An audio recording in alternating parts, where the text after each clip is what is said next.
Welcome to Global Journeys with Jill Dutton, the captivating travel podcast that takes you on an extraordinary adventure around the world. I'm your host, Jill Dutton, and I am thrilled to be your guide through the mesmerizing tapestry of cultures, landscapes, and experiences that await us. Global Journeys with Jill Dutton is more than just a travel podcast. It's an exploration of humanity itself. Through the power of storytelling, we illuminate the lives of the remarkable individuals we encounter along the way. Whether it's through the eyes of a fishing guide, a distillery owner, a mixologist, a historian, chef, or even a farmer, each person we meet adds a rich layer to the narrative of culture and place. In this podcast, we embark on a transformative journey where the focus goes beyond the typical tourist attractions. Instead, we dive deep into the hearts and souls of the places we visit, uncovering the hidden gems and untold stories that make each destination truly unique. Join me as we venture off the beaten path, seeking authenticity, connection, and a deeper understanding of the world we inhabit.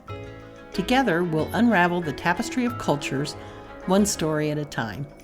Although my writing career began in the late 90s when I created and launched a wellness publication called Evolving Magazine, since 2015 I've worked as a travel writer on a mission to seek out the locally celebrated foods, liquor trends, outdoor activities, and stories of those I meet along the way.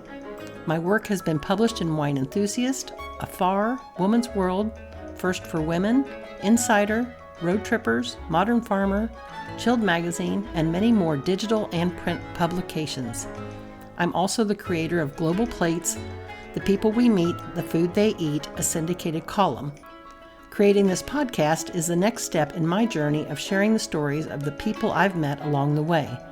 So pack your curiosity, leave your preconceived notions behind, and let's embark on Global Journeys with Jill Dutton, where each episode promises to inspire, educate, and awaken the wanderlust within us all.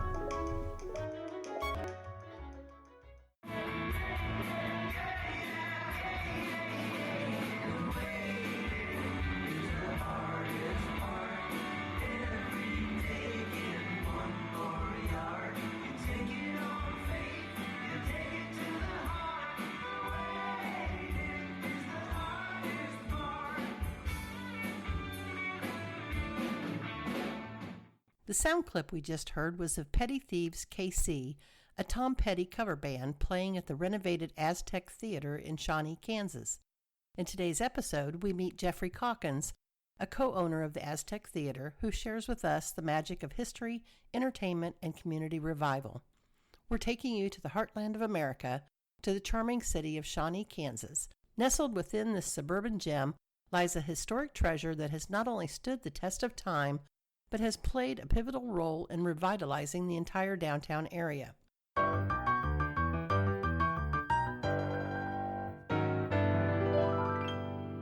From its early historical reference to the recent revival, this iconic venue has witnessed decades of change, yet it remains an essential part of the local culture and a testament to the power of preservation and innovation.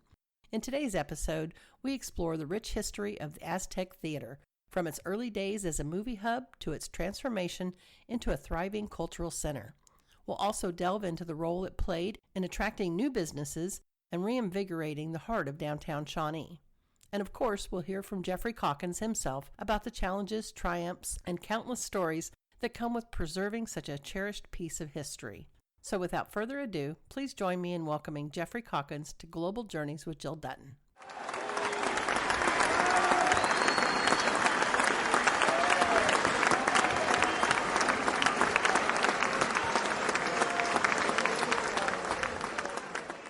Hi, Jeff. Hi, Jill. How are you this morning? I'm doing very well. How are you? I am good. I am good. So can you share the story behind the Aztec Theater, its opening, but as well as its historical significance and kind of what led you to this whole project? It's been around a long time. The theater's been around. It was built in 1927. So obviously it had, it was ingrained in Shawnee for a long time. Mm-hmm.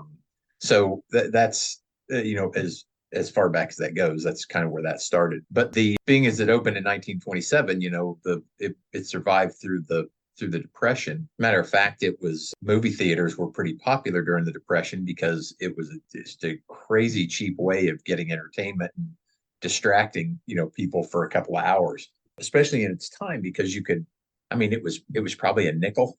Which still was a lot of money at the time. Mm-hmm. But it is, and it's still, as far as movies go, it's one of the least expensive forms of entertainment out there, where you can go for, if you really think about it. I always got to thinking about movies and how much they cost. And, it was like, we used to go see a movie for, $3 or $4. And, I'm like, $12 for a movie. And you think about it, $12, this is a 2.5 hour movie, and plus all the other stuff, and you're kind of engrossed, and it really is very inexpensive. Yes. So it goes back quite a ways. And obviously it also was one of the first, I think it was the first building in Johnson County that had air conditioning. So although it was a very basic form of it, it had a cistern, and then the air would blow over and cool the air inside. So it was a very early version of air conditioning, but it still was. So that had to have been kind of a plus for people in the 30s and 40s. That's got to be it. Yeah. I bet. And I'm assuming it's been modernized since then.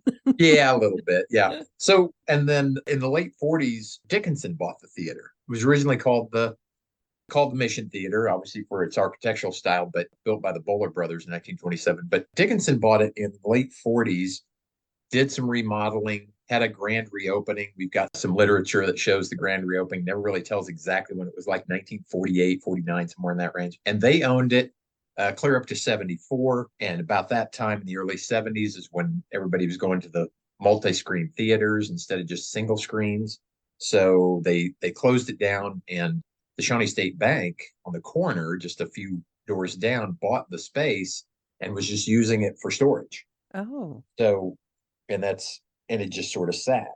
Late 90s, the city of Shawnee had a company come in to do a study on how to revitalize the downtown Shawnee area, and there's a group called Hyatt Palma, and they do a bunch of research. That's what they do. They go into these places and they determine what can revitalize it. Different programs, different things you can do for businesses, and they came up with this multiple page report, 200 some page report, I believe, that outlined different things the city could do to revitalize their downtown area. And did you say that was in the 70s?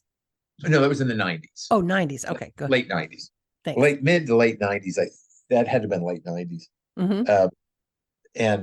So that the programs, so they did things like, working with businesses to help, offset some of the costs of revamping their storefronts and things like that to help them out. So it would give incentive for people to make it look nicer and draw in new business and things like that.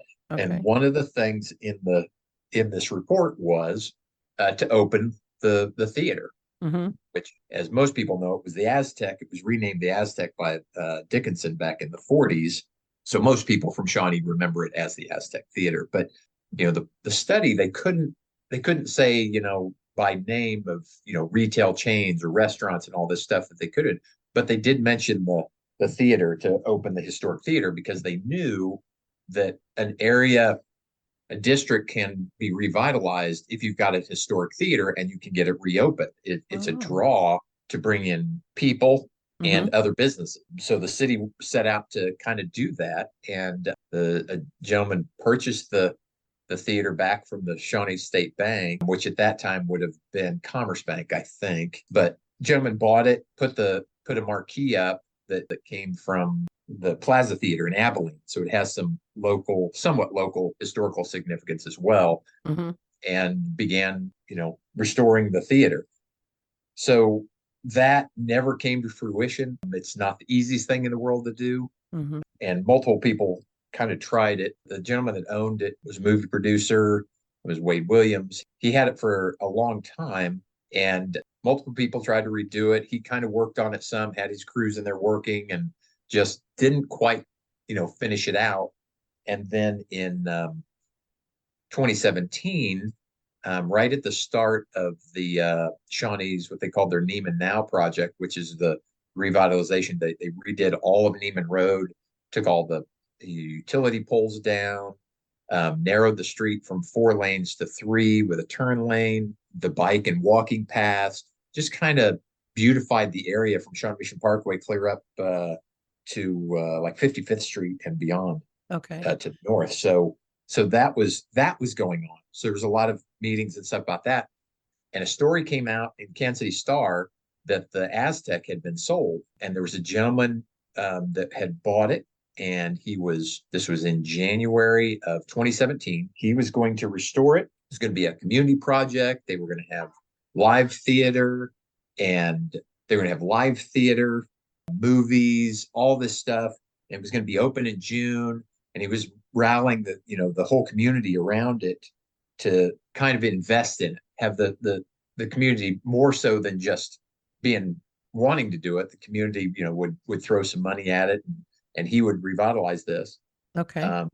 My brother knew Wade. He'd known Wade, the guy that owned the theater for the longest time. He's known him for years through other avenues. So my brother called Wade and said he'd seen the article in the paper that he'd sold the theater to congratulate him. And Wade said, no, he hadn't really sold the theater. So he wasn't sure what the guy was doing. He said the guy had come to look at it. He hadn't really sold it. Oh. And so one of the Neiman Now meetings down at City Hall, my brother was telling me this story. He said, in the process of talking to Wade, Wade told Chris, he said, why don't you buy it? Mm-hmm. And I knew my brother had interest in it at one time, but that's a awful big project that you don't have any knowledge in or what it is. It would just be kind of fun because it's, we've been a part of the Shawnee, our family, for generations. So having an historic piece that we know the community is rallying around, yeah, just seemed like a good thing to do. At least my brother did. Mm-hmm. And so one of the Neiman Now meetings, he's telling me this story, and he asks if I have interest in going in with him in this business venture. So, and I agreed. He and I had worked together in our family business for years, and he had retired 4 years earlier from that. And so, it seemed like something that he had interest in, and I thought it would be kind of interesting, especially with it being a community project. So that's really where it all started. Oh my gosh. And this is 2017. 2017. Yeah. So, Okay. January, February, in that range. So, and when did you open up the theater after it was renovated? December of 2020. 2020. Okay. Yeah.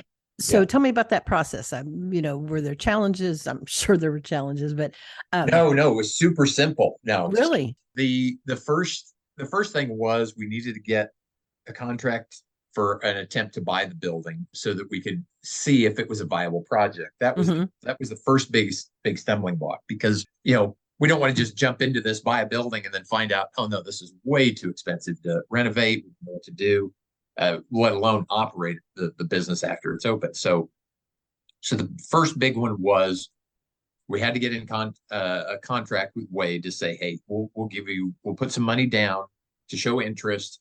You don't sell it to anybody for a period of time, for a few months, while we decide if it's viable. So that was the first one. So we got a contract with him, figured out it was way more money than we could possibly ever, if we had, bottomless pockets.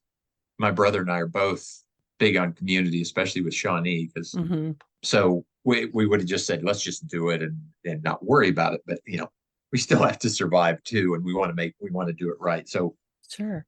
So in looking at the numbers, it just was not viable.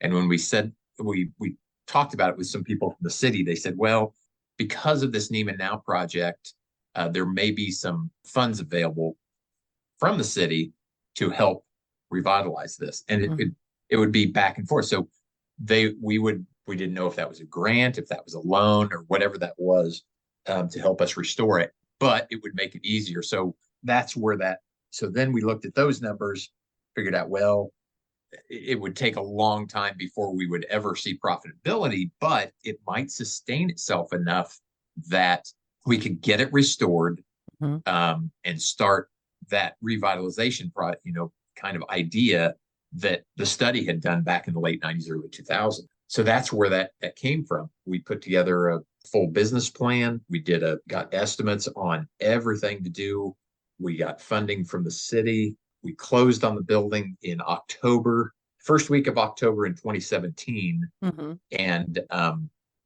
And then we hired a general contractor, which is another group that has strong ties to Shawnee and Bratton Brothers, Ron Bratton and his crew. Actually, as a side note, Ron and my brother worked together much younger, to tell you how long ago it was, at Garrett's Groceries in downtown Shawnee. Oh, wow.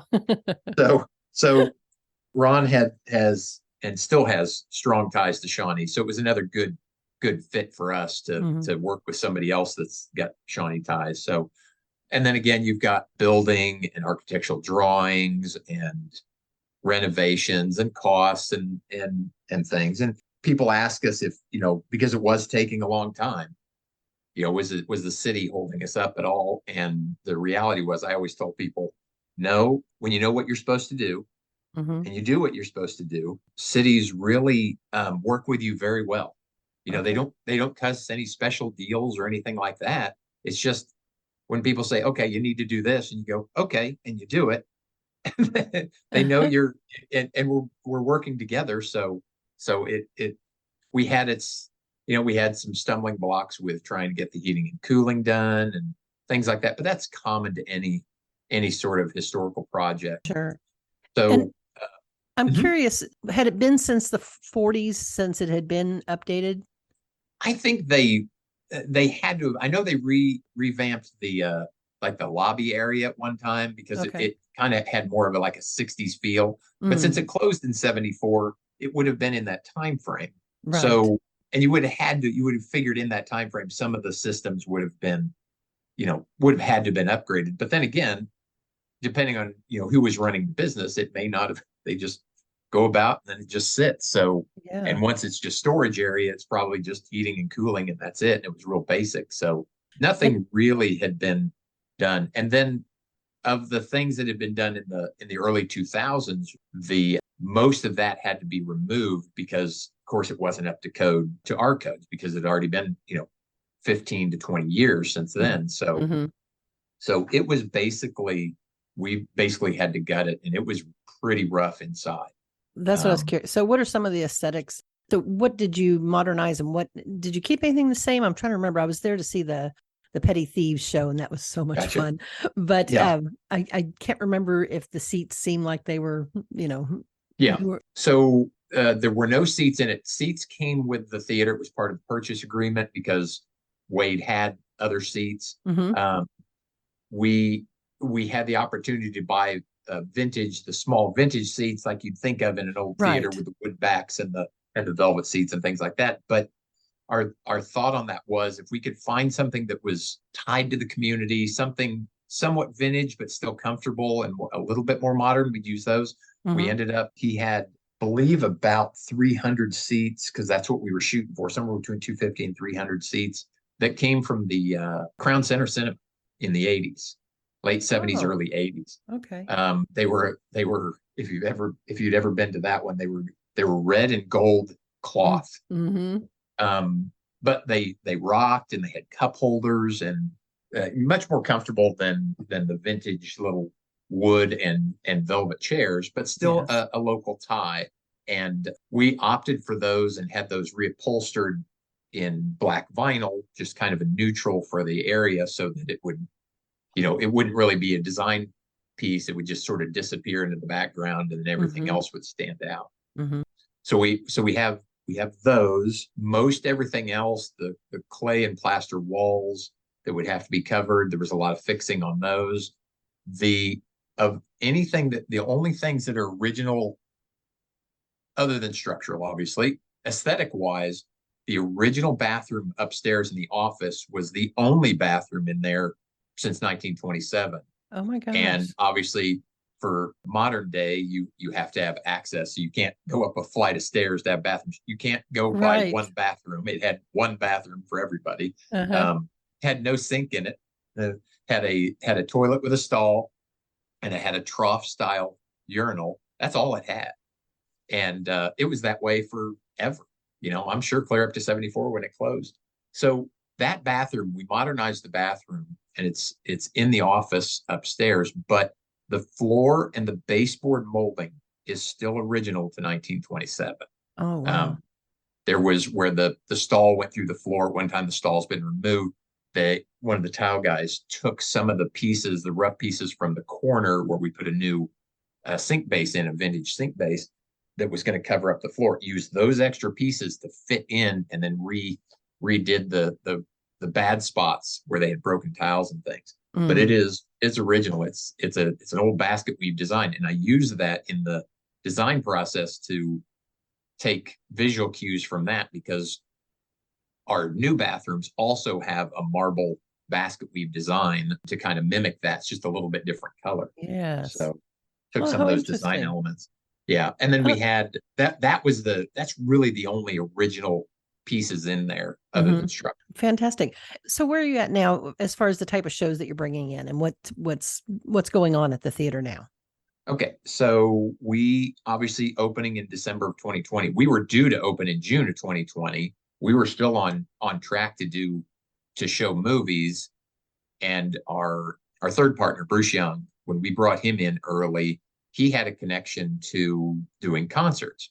So when I reworked the business plan, we were trying to work in maybe having a concert once a month and trying to work that into our movie schedule.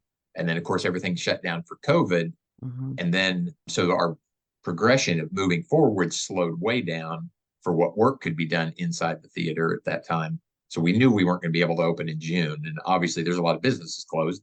Then all the movie theaters around started closing and going bankrupt because Hmm.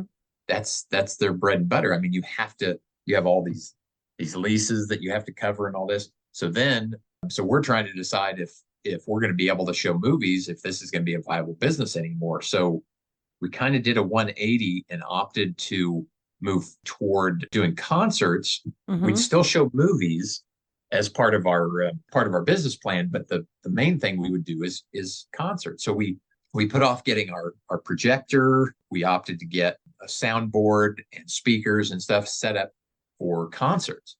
And so that's when, and that's how we opened. And so when my brother was operating it from day one, actually, first full year we were open, it was the six of us. It was my brother and I and Bruce, and it was our wives. It was the six of us. Hmm. We were the only employees. We were running it fully, concerts. And then in October, and that would have been through 2021, and we did start showing movies. October 2021, we worked together with Shawnee 29 to show the original Bela Lugosi Dracula, Ah. um, which when we showed that would have been the first movie shown in there in almost 50 years. So we had two sold out viewings of that. And to this day, we still work together with Shawnee 29 for our October showings. They're always horror movies from, like the 30s. And then Hmm. we always also do movies in between. So we'll have a few movies each quarter, but most of what we are doing now is the live concerts, which are mostly cover bands and tribute bands, almost exclusively to the area, to the Kansas City metropolitan area. And it kind of stretches up into Nebraska and Iowa. There's a lot of bands around in these areas. So like you mentioned, Petty Thieves was in just a couple of weeks ago, Hmm. and they'll be back.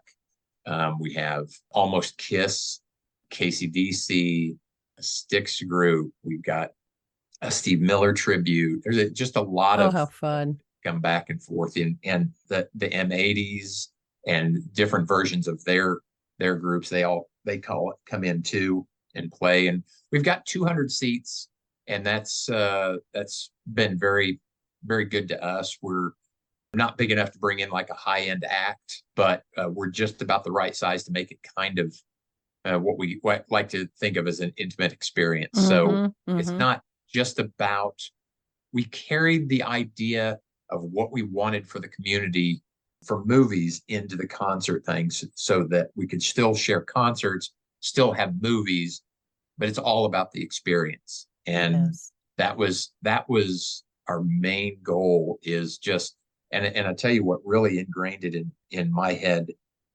Mayor Disler very early on asked Chris and I why people would go see a movie when they could sit at home and watch it on their laptop or their big screen, Hmm. like a vintage movie, and why would they come back? And it was a very poignant, question, because it made us really think about what we wanted to do and if this would really work.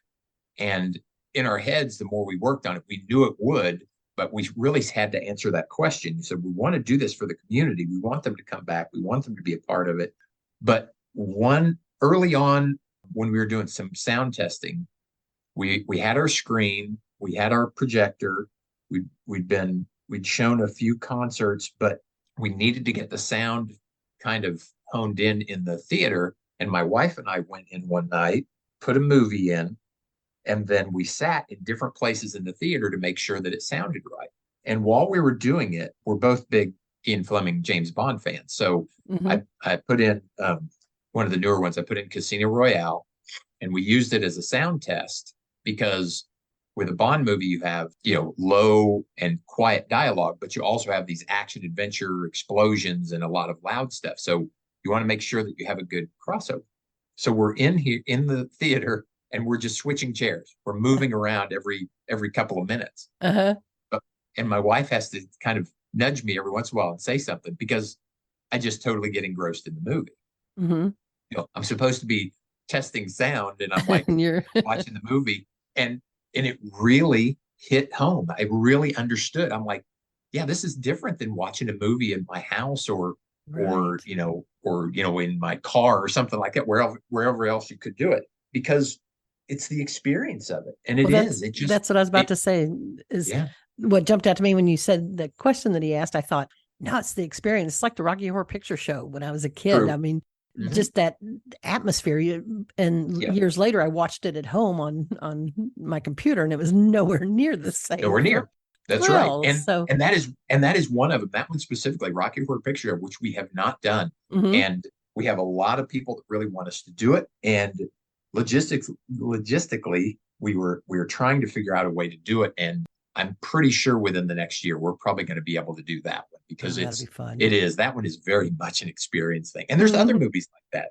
You can have, film festivals where you show a bunch of Westerns or sci-fi movies, and and you can show multiple ones and everything. And I'm working with a gentleman. He's actually based out of Germany, that wants to do like movie festival type things. So more so than what we love and enjoy doing with Shawnee Town 29 with historic movies, we want to do these other things with movies too. So it's really kind of an evolving process as we go through it. But our biggest thing is we always want to be the part of the community and make sure that it's all about the experience and not just about, getting in and out. So, right. Well, kudos to you that, you opened during probably the most challenging year a theater probably could, and we're able to, regroup and switch gears and move forward with it. And I'm just so happy for you. And I'm happy that we have that historic venue to experience these things. So, and if we could, before we finish up, I want to talk a little bit about Shawnee in general. Can you recommend, if somebody's visiting Shawnee, what are some places that are really part of this whole revitalization that's going on there, as far as maybe some hidden gems kind of thing? Yeah. Well, and it's funny too, because when we first brought the idea forward and we were going to be able to move forward with it, we kind of hoped that it would be the spark, kind of bring in some other businesses and things, really relying heavily on the others. And it kind of was. We knew that there was at least one brewery that was thinking about moving to downtown Shawnee, and that came about. That was Transport Brewery, who's down there now and has a very well-established business right next door to us. So we have a good bond with them. But everything grew from there. Some more things down there, and I kind of feel like everything is almost a hidden gem. You know what I mean? Like everything fits just right. And that was the credit for that really goes to the city and the Chamber of Commerce. They really had a good vision, so that they knew once we were in, all these other businesses that would kind of surround, and it's built. So, once you get 2 or 3, then everybody wants to come down there. So the theater, though, was the impetus for these changes in this? I'd like to think it was. I mean, that seems a little egotistical to say, well, we did it just so everybody's, but that was what we had hoped for. We had hoped, because we'd seen the study, and it said, hey, open this and do that. And I've done research since then, and it is you know, obviously you can't just go to any downtown area and go open up a theater and it'll bring people. Well, it kind of has to have some history and some community, and this one did. So Yes. we were very fortunate that it was. But for hidden gems, I consider everything down there, and I love all the people. I love all the businesses. So we've got, like I mentioned Transport Brewery is down there. Service Brewery is also another craft beer brewery down there, down in downtown Shawnee. Mm-hmm. Drastic Measures, which is a speakeasy. And Wild Child, which is a new wine bar and low ABV type, kind of a cool vibe establishment down in downtown Shawnee, just opened a couple months ago. Friction Beer just opened a few months ago. We've got Anador's Chocolates. We have the Gelato Shop, a couple of restaurants. Obviously, McLean's Market opened up down there in the old OK Garage area. District Poorhouse just moved in a few months ago. That restaurant started up. And there were some establishments like Betty C's, which is the bar and grill right on the other side of us from Transport, that had an established clientele. Brian, the manager over there, just an amazing person. He has really grown his clientele as well. So that business is flourishing as well, a little bar and grill. And there are some new ones coming in down there. We also have the shop over there, which is Shenanigans, which doesn't seem, when you talk about downtown Shawnee, doesn't seem to get in our realm much press, because they were actually there before us. what type of And shop is it? so it's they have kind of a niche, kind of it's a thrift shop feel with new stuff. They were up on Shawnee Mission Parkway and moved to downtown Shawnee Yes. Okay. years ago, and they really have a cool business over there, and they really bring in a lot of people. Mhm. So, you know, as much as I like to say we were, like you said, we were kind of the impetus to bring in these other businesses, they were kind of established, and we're doing quite well and always do well. A lot of people coming downtown just for them. So that also was a big push as well. That was before us. But all these things work together very well, and there are some new ones coming in. There's still some open spaces. The other one I'm excited for, there is a couple that I believe is opening up a French restaurant downtown Shawnee. So anytime you have the restaurants, so and you don't go too far even from downtown, and you can go up the street to like Wandering Vine, and they have a cool atmosphere for that restaurant. And there's just, even though they're a little separated from us in the downtown area, it still brings people in far and wide. So that helps as well too. So I think everything in downtown is kind of a hidden gem. You know, it's I like, love it. oh yeah, I'd heard about it, but I hadn't been down there. And then you can tell when people come down, they come down to see their friends at Drastic Measures, or go to Shenanigans, or go to Yes. Service, and they do that. And they go, wow, I had no idea. Oh, And I yeah, lived in so it Shawnee was, for 15 years, and yeah. now I'm jealous. I'm looking forward to visiting again. So, Jeff, thank you so much. And I'm really just You're welcome. thrilled Thank with you. all you've got going on with the Aztec Theater and downtown Shawnee and everything that's going on. So thank you so much for being here and sharing your story. Oh, well, thank you for having me.